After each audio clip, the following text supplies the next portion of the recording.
Well, at least I got an energy tank and I got a missile launcher.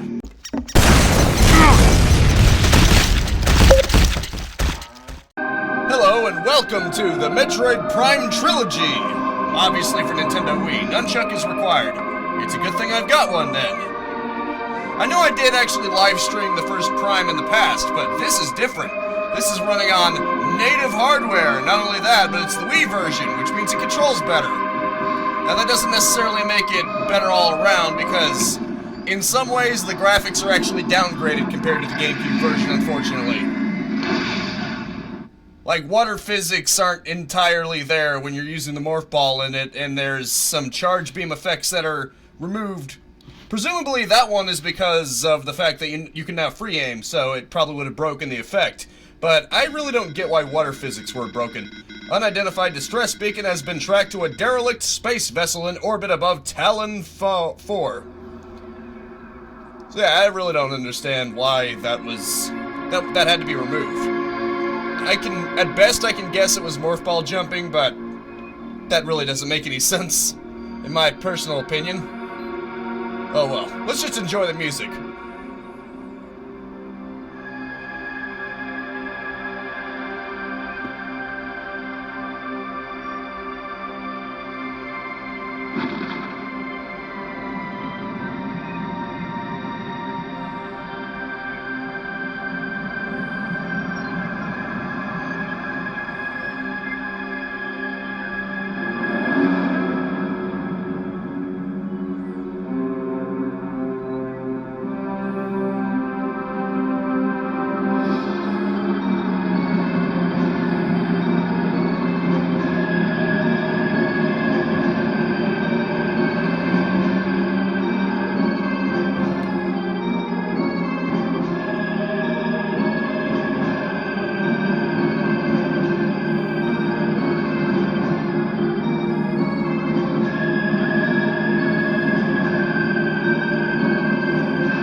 The flaws of this version,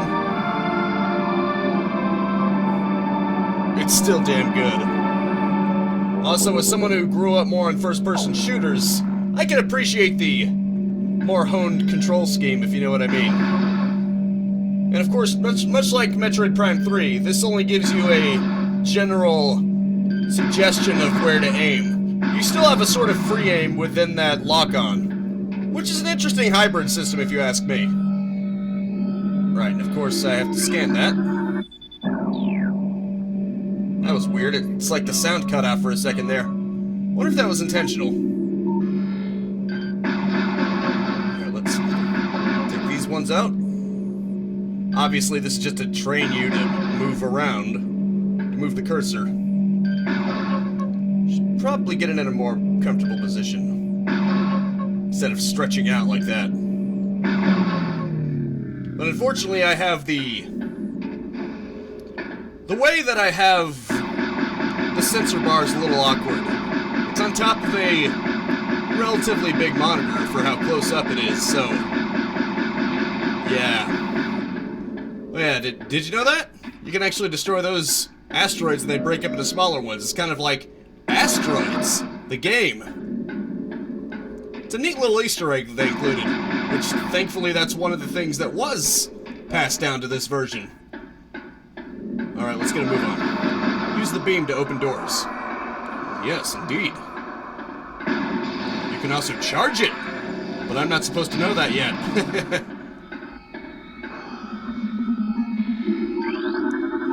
I'm so used to doing things a certain way that I actually tap the D-pad to try to change it to the scan visor. Because that's basically how you did it in the GameCube version. That's some bug juice right there. You know, it's a shame they didn't adapt Metroid Prime 2 and 3's scan system for Metroid Prime 1. Space Pirate Death. Status. Death caused by a severing of the spinal cord. Yeah, I'd say that's a severing of the spinal cord, alright. Analysis shows incredibly large muscle structures surrounding the jaw area. Fluid sacs containing acid are also detected. Yep, that would be the parasite queen. Huh. Unknown info. High levels of radiation detected. You mean fire?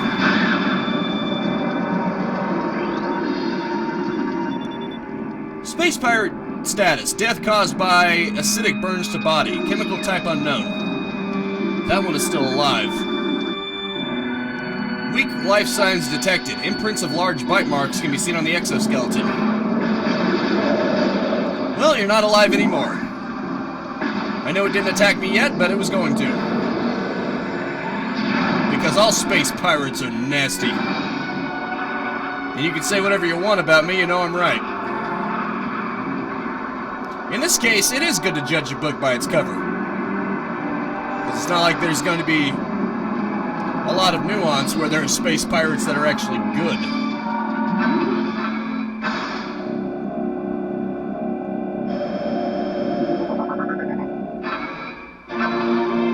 That'd be a map, boss. You have downloaded a map to this area. Yes, indeed. Obviously, it's introducing that, which is always good. Of course, you're not required to know how to morph balls, since this is the way forward, but, you know. It's a nice little practice. I love how Samus is suddenly not in the middle of the room anymore, just so that it can do that cutscene. You know, on a technical level, this game isn't the greatest. Probably not even when it first came out, but what it does have in spades is a lot of attention to detail. You can see sparks going off of that gear when it goes up against the wall. You can see those electrical bursts. You can see steam rising up. Maybe that's water vapor or something. Either way, it's very impressive, I think. His aiming is a bit impaired. And it's actually a good justification to slowly introduce you to ever-increasing threat levels of space pirates, because the whole place has been ransacked, so those space pirates are weakened to the point of near death. So it makes perfect sense for them to not be a threat to you at first, and then be a threat later on once you've orientated yourself to the controls and you're used to it. You know what I mean? Of course, those turrets also help. Indeed. Defense turret malfunction. Oh. Okay, I could have just turned it off. Parasitic larva. Harmless unless encountered in large numbers.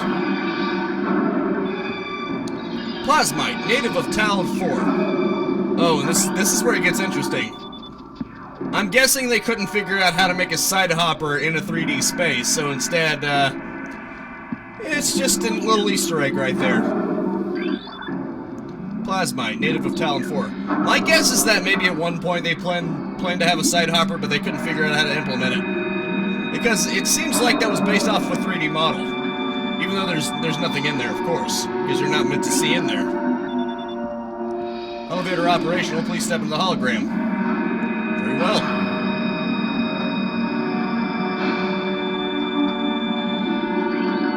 You're encouraged to scan as much as possible, of course. Toxic status, armature, seal, war wasp. Severe internal damage detected.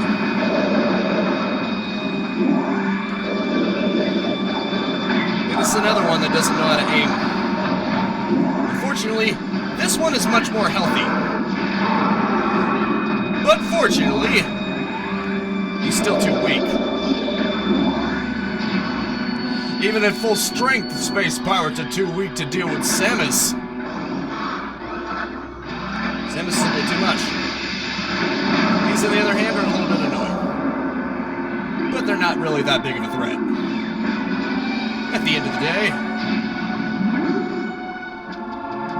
You gotta love that side diagonal platform. It seems to be in some of these games, like the original Half-Life. And obviously that is a thing, but what advantages it has compared to just a vertical elevator. Maybe more stability or something? Maybe it needs to support more weight? I don't know. I'm not entirely sure. Maybe it's more efficient or something. Don't quote me. Okay, obviously you need to have a metallic ball to complete the circuit. It's a good thing Samus doesn't feel anything from that. Like, it doesn't electrocute or anything. Wait, what are you doing? Hey! I didn't tell you to close, you idiot! Honestly, these doors are way too aggressive about doing that. They just love to do everything they want to. It's not like anyone actually wants to come through or anything. Honestly. It may make sense from a gameplay perspective, sort of, but it makes absolutely no sense from a lore perspective. Because why would you want doors that instantly close? What if you needed to get something big through that door? They need to put some kind of metallic sphere in the door all over again. Every time you need it to open. Not to mention you have to shoot the doors just to open them. Which is also strange. This device does not appear to be functional. Obviously. You need to enable the door lock. Wait, what's your story? Space pirate. Death caused by cranial trauma. Translation. Not having a frickin' head. I see Samus is firmly held in place until the door finishes opening. Which is fine. Now, this reminds me a lot of Super Metroid. Except instead of scientists, it's just space pirates. Also, check out the blood. Green blood, but still. It's probably about as much carnage as Nintendo would allow at the time. Well, nowadays, they'll publish crap like Bayonetta, they don't care. But, at this point in time, their first-party titles, they had some kind of limitation of how far they were willing to go with it. If you know what I mean. That is one big bug. Obviously, I should scan it first. It's an important scan. It's a once-in-a-lifetime boss. Parasite Queen. Parasite female, genetically enhanced by unknown means. A weak spot has been detected in this creature's mouth. Use your new auto-targeting to acquire this new target. Indeed. Scanning it also helps you with combat because it allows you to target straight at its mouth, which is very handy. You mentioned missiles also help? Well, not when it's doing that, but you know. It's better to just shoot wildly when its barrier is randomly scattering in all directions. Because otherwise, you're not going to get anything through.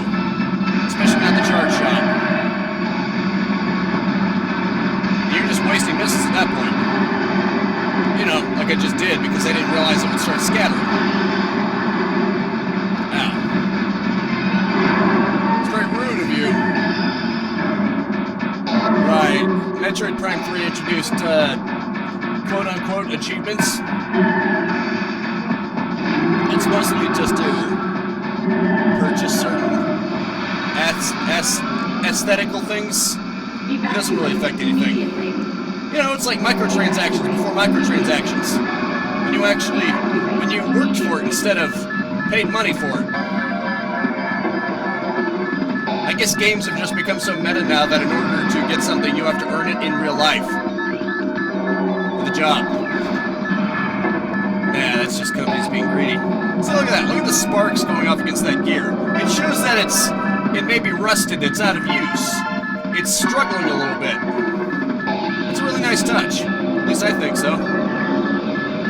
There. I disabled the turret. I probably didn't have to, but I felt like it. Yeah, that was unnecessary. Those pirates just killed themselves. They're not very smart, are they? They should have maybe backed up a bit. Even if they didn't know there would be an explosion, which I guess is somewhat justifiable, what made them think that it was any good to get that close? close to a parasite. I could just chew their head off, literally. It doesn't make any sense. Don't make no sense at all.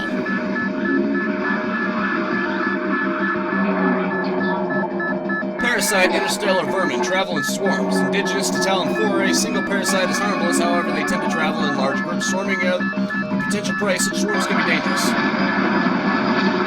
They really are disgusting, aren't they? They like to spill their juices all over you. It's disgusting.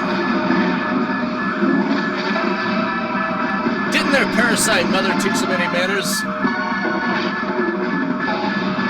It's squirting on me. I have to figure out if this one is the one that has a freaking thumper, for lack of a better term. I need to know if it's a piston or not that will try to kill me. Right, that doesn't come until later, does it? Oh well. It's all well and good. Open up, damn you! Or we will all be damned. And the funny thing is, in the original Metroid Prime 3, Admiral Dane says damn. Unfortunately, because Metroid Prime Trilogy uses the PAL version, they censored it. Remember when the UK used to be more promiscuous? Now all of a sudden they're the ones who censor everything. Even SpongeBob has to be freaking censored for the UK versions now. Seriously. There are episodes of SpongeBob that are legit censored because of the UK version. Well, obviously not in the US they're not censored, but it's just for the UK version. Like there's this one episode where apparently Squidward uses a drill to fix a gap in SpongeBob's teeth and he gains a really suave and cool voice. In the UK version. They basically removed out the drill part, and so he just squishes the teeth together. They also cut out the part of him guzzling down bubble soap in order to make notes come out of his mouth. I don't trust it. I'm not gonna go for it right now. That's why I don't trust it. Thankfully, it does recede pretty slowly. It makes it pretty easy. You know, if you're paying attention at all. I mean, if it retracted just as quickly, it would probably be very dangerous, but, you know, you just have to pay attention. You just have to pay the slightest bit of attention. This is where it gets real.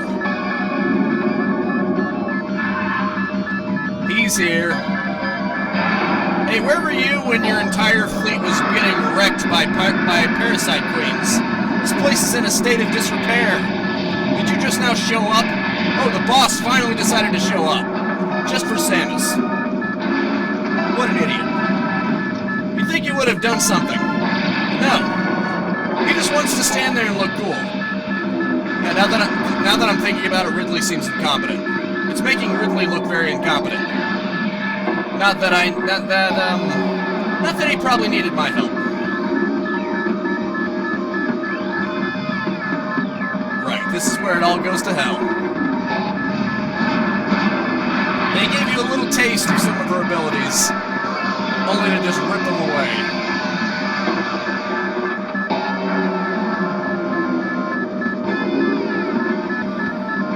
Various suit malfunction. Morph ball malfunction. Apparently this originally had a voice. Missile malfunction. Charge beam malfunction. Grapple beam malfunction. All other systems normal and online. AKA her power beam and power suit. That's pretty much all she's got left. She doesn't even have a charge beam anymore. Ridiculous, isn't it?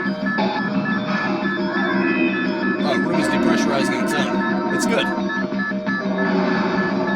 It's good. I'd hate to have to turn around and scan something again. Not that it matters, I've got plenty of time. It's very generous with its time that it gives you. And yet, thanks to the logic of game cutscenes, it starts blowing up exactly as you go outside, regardless of how much time you actually have left.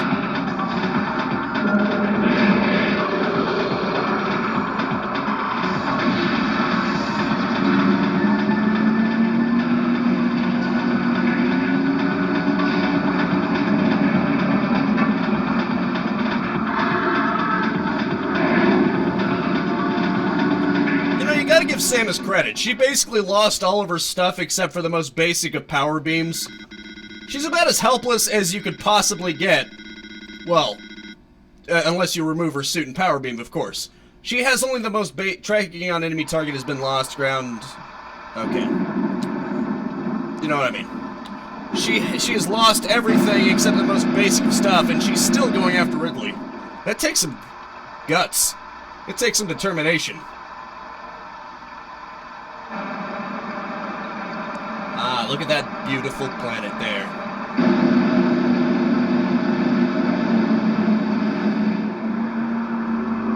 Isn't it just pretty? You gotta love the fog effect, too. That's something that wasn't able to translate properly when I was... You know what, I'm just gonna admit it, I was emulating it. It's not illegal. I own the game. Emulating your own game is not illegal. At least I'm pretty sure it's not. It might be a violation of terms of service, but... I mean, hell, Apple tried to sue someone over jailbreaking and it didn't work, so, yeah. Don't know why I went in there when it literally just asked if I wanted to save, but, you know. I guess I have ta make absolutely sure, because sometimes I can be a bit paranoid about things like that.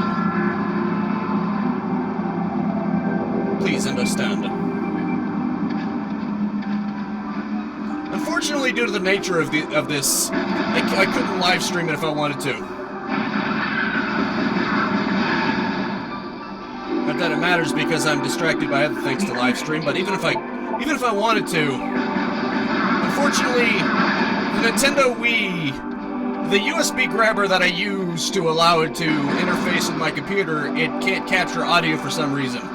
It used to be able to, but for some reason it stopped. I would have the red and white cables plugged straight in, and it would just not have any sound.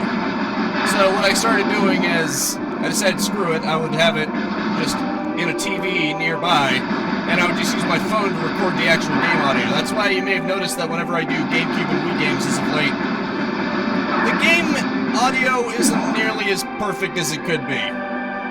Now, I do still use my regular microphone for recording me, and I try to get it above the iPhone's recording, so hopefully that at least sounds crisper than it could have otherwise. Well, that's probably good, because the phone is behind the TV so that it can get close to the speakers, so if you were just going purely off of that, it would probably make me sound pretty muffled.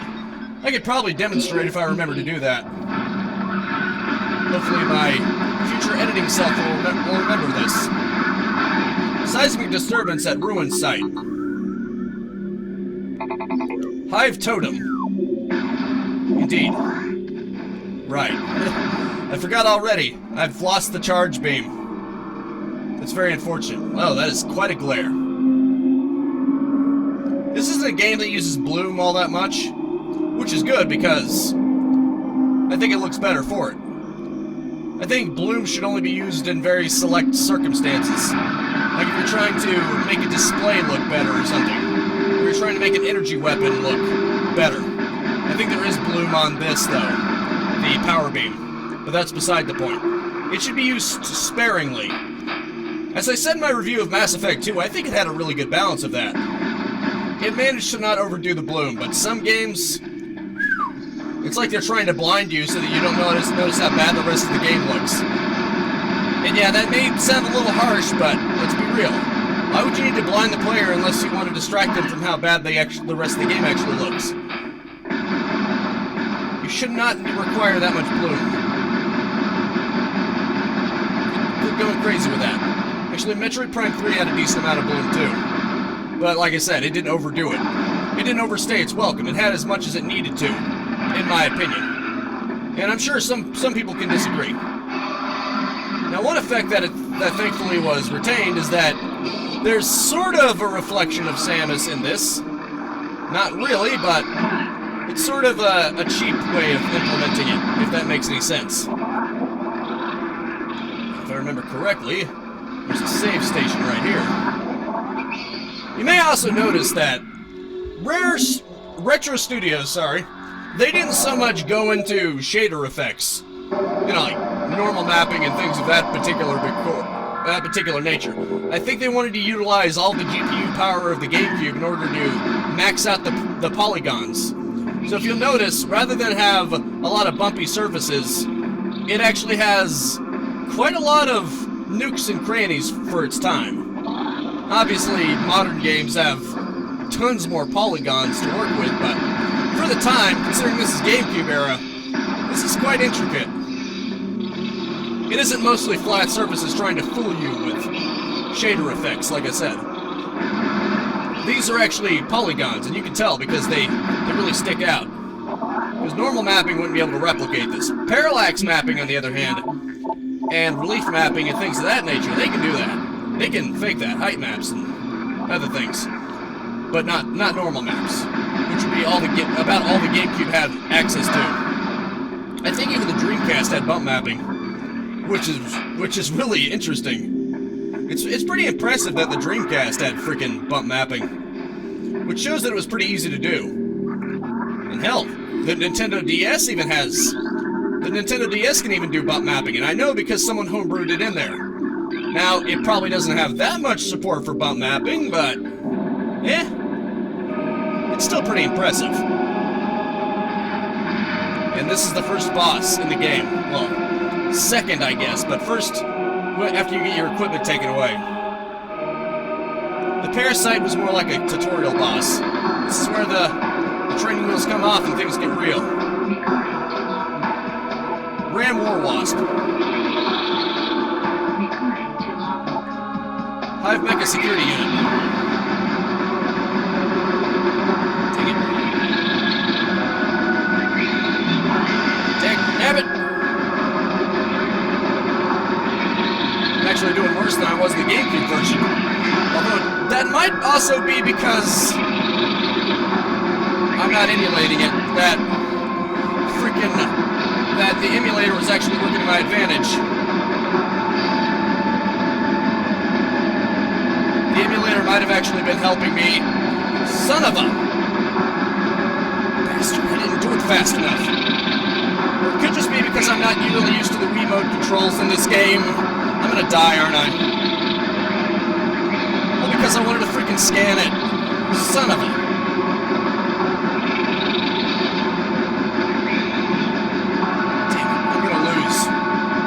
chance here. Damn it.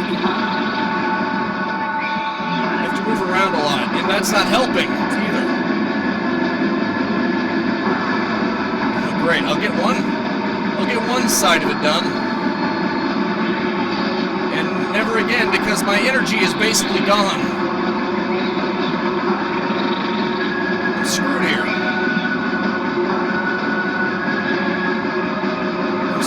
I'm so screwed. Yep, I'm dead. Freaking hell. This is tougher than it looks. Trust me. So, hang tight real quick.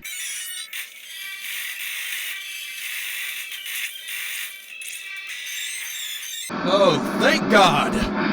That was way too hard. It probably doesn't help that I was on veteran, but still. Holy crap. I think the Wii version actually makes it harder. And I don't say that lightly. Because you don't automatically lock on. You still have to do some aiming yourself, which really does not bode well for these kind of enemies. This was clearly not made with this control scheme in mind. It was clearly made with the mindset of you just aiming and then hitting it directly. Because you really have to do it freaking fast, otherwise it'll close again and then you have to, hey, your efforts are worthless. Well, at least I got an energy tank and I got a missile launcher. So that's good, right? Whatever works. I guess. And I think I'm ready to end this here. Don't you die on me now, Samus. Come on. A little too high-strung for this, which is why it's good that I'm basically putting an end to it. Okay, this lightning bug is gonna freaking kill me! What the hell? What the hell? I'm gonna get killed by a freaking lightning bug! What in the F is this? After I finally win I lose. I still lose. You can't win, can you? What the hell? There. Your precious nest is now destroyed. What are you gonna do about it, huh?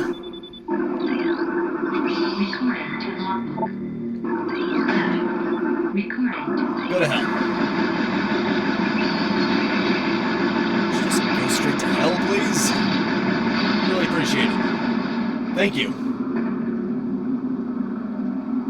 Unless I'm mistaken, there's a bomb. There's a missile explodable area around here somewhere. It's probably right there. Concussive blast may shatter it. What that means. Aim there. There we go. Get rid of those mushrooms because they're going to be a problem. You know what? I think I'm just going to end this here. I'll just have to get to the save room on my own. I have to say that is it for now. Thank you so much for tuning in with me. Make sure to spread this video around like extra problems that weren't even there in the beginning of this game. And I will see you next time. Now go out there and capitalize on life. Where's this go? Peace out, have a good one. And have a nice and pleasant day. Ooh, got a map station. Alright, see you later. If you enjoyed the content and want to stay up to date, I upload 10 a.m. and 2 p.m. Eastern Standard Time every single day. You can also subscribe and hit the bell icon, or just check out the end screens right here.